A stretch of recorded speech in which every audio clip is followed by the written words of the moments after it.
Kara Yahweh, Bahashem, Yahweh Shai, Prakatahawa, Prakatahawa Shai, Prakatahawa, Prakatahawa Shai, Prakatahawa, Prakatahawa Shai, the water, Abba, called Kadash. I'd like to give double honors to the elders, apostles, great millstone that teaches truth, 100% truth, according to the Bible, the true word of our Lord. Try to get through this lesson this morning without any interference. I had little issues with my allergies and stuff kicking in. But this video is going to be on Esau, Edom, and how, our people don't realize who they're dealing with, the type of enemy, or even that Esau, Edom, even that he is their enemy. And so that's what leaves a lot of Jake's defenseless, and that's what makes Esau, Edom so easily to maneuver throughout the earth and do the things that he's able to do, because Jake don't see him as a threat. Jake see him as, he's all innocent, he doesn't mean any harm, but the whole time he's trying to undermine you and destroy you. So let's go into Esau, Edom. Esau, Edom, long hidden. And I plugged this into ChatGPT, I didn't give anything leading, I just said, who is Esau, Edom? So it says the biblical and historical identity of Esau, Edom. To the reader, peace and understanding be multiplied unto you. Let this letter serve as a warning and revelation and a call to deeper study. The truth about Esau, Edom, long hidden, must now be brought to light through scriptures and the Spirit of the Most High. Who was Esau? Esau was the elder twin brother of Jacob, born to Isaac and Rebekah. But even from the womb, the Lord Yahweh made a clear separation between them, a prophetic division between two nations. Genesis chapter 25, verse 23. Two nations are in thy womb, and the elder shall serve the younger. So the elders being Esau, Edom, he's the one that came out first. He was red all over. So we're going to go into that. Esau came out red and hairy. Genesis 25 and 25. And he was later called Edom,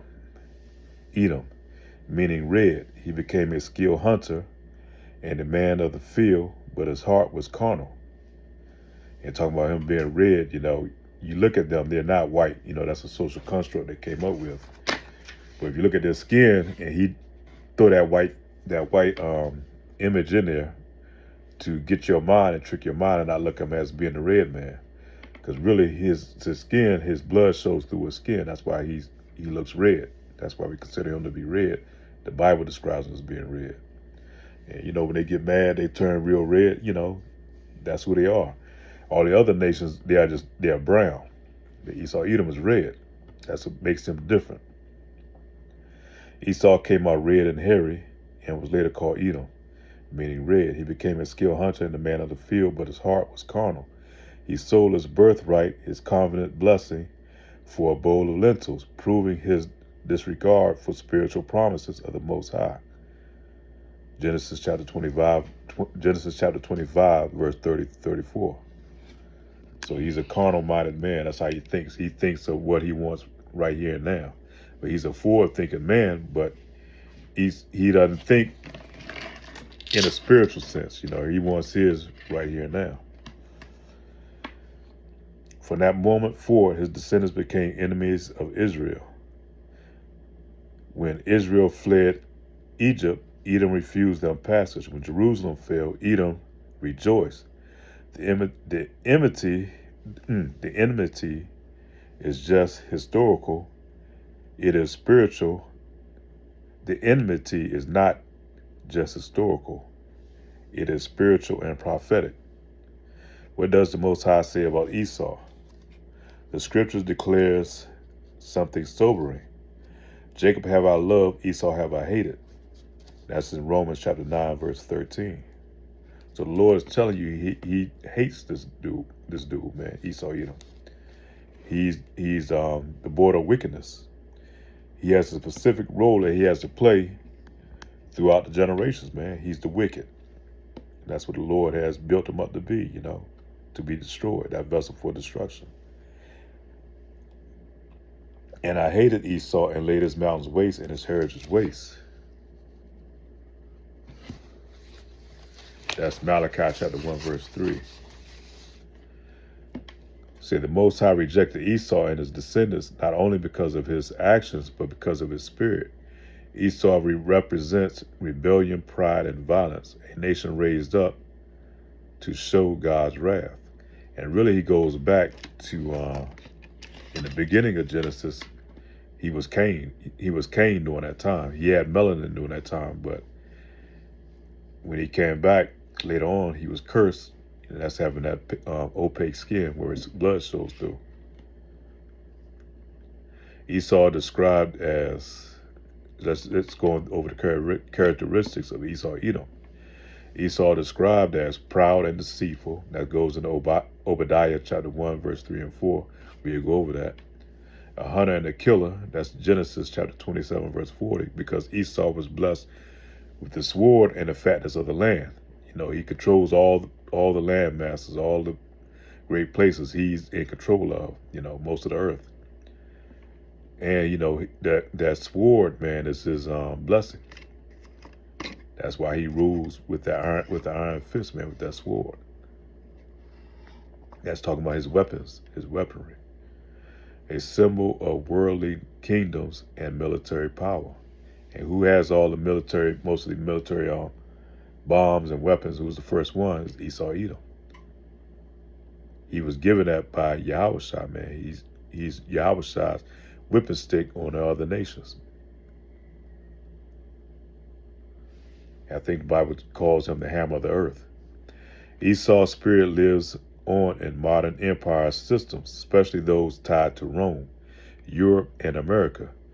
He exalts himself as an eagle, a symbol used by Edom, Rome, and now the United States. So when Rome went down, that was that 1,000-year period when they called it Dark Ages. And that's when we came back in rulership for a moment of time. We ruled over it as the Moors over there in what they like to call as Europe, but really Western Asia, and all throughout those lands and nations, man. We ruled during that time. That's why when you go to Russia, I think it was recently, Putin, pulled out those Russian icons, showing who we are. We ruled all those lands and all those places. But it wasn't our time to come through and rule the world. So Lord, let him comes back. That was that dragon that was wounded. It's talking about in Revelations, man. And after 1,000 years, he came back to rule and to deceive the world. Esau's spirit, so he lives on in America, man.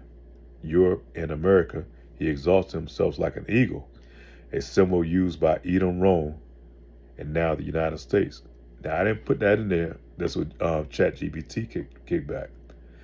Though, and you go to Obadiah chapter 1, verse 4, though thou exalt thyself as an eagle, I will bring thee down. So we're going into the prophetic identity of Esau today. Esau is not just a man, he is a nation. His descendants rule of the world through political, military, and financial domination. Esau is the end of the world. Jacob is the beginning of it that followeth. That's 2 Ezra chapter 6, verse 9. So right now he's in rulership, but we're going to rule after. And it's going to be a perpetual rulership once we come into power through our salvation and redeeming through Yahweh Bashem Yahushua. Our second Exodus. Obadiah chapter 1, verse 3 and 4. Let me go to Obadiah chapter 1, verse 3 and 4 real quick. Because when you go in the book of Obadiah, which is one of the shortest books in the Bible, he gives a very graphic detail of Esau Edom. And it's straight to the point, man. There's no chasers. No beating around the bush, man. He jumps right in on Esau Edom.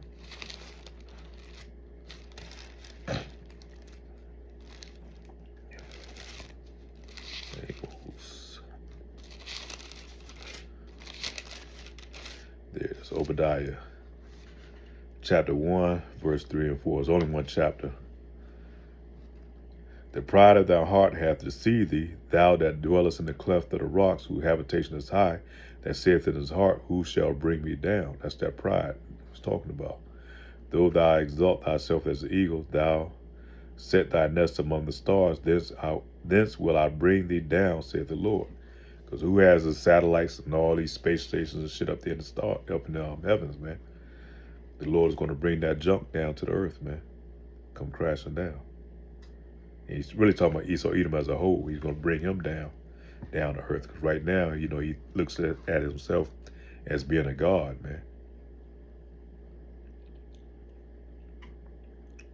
But you go in the whole book of Obadiah, man, it just gives you a whole thing of what the Lord's going to do to Esau, Edom. A total breakdown on him.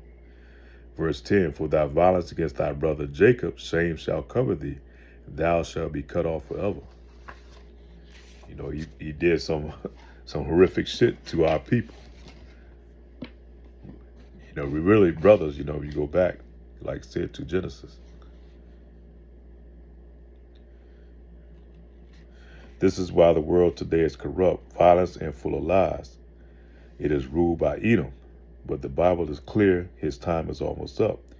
Babylon, the modern Edom, will fall. The saints of the Most High, the descendants of Jacob, will be destroyed, will be restored and reign in righteousness. It says the final word, Esau Edom is the face of rebellion and destruction. He was born to serve, but sought to rule. He is empowered for now, but judgment is written. Let the wise take heed, let Israel awaken, and the fall of Esau is on the rise, and Jacob, you know, is going to rule after. But that's ChatGPT, man. I just put it in, nothing else to it, and that's what came back. So even ChatGPT know who those are, man.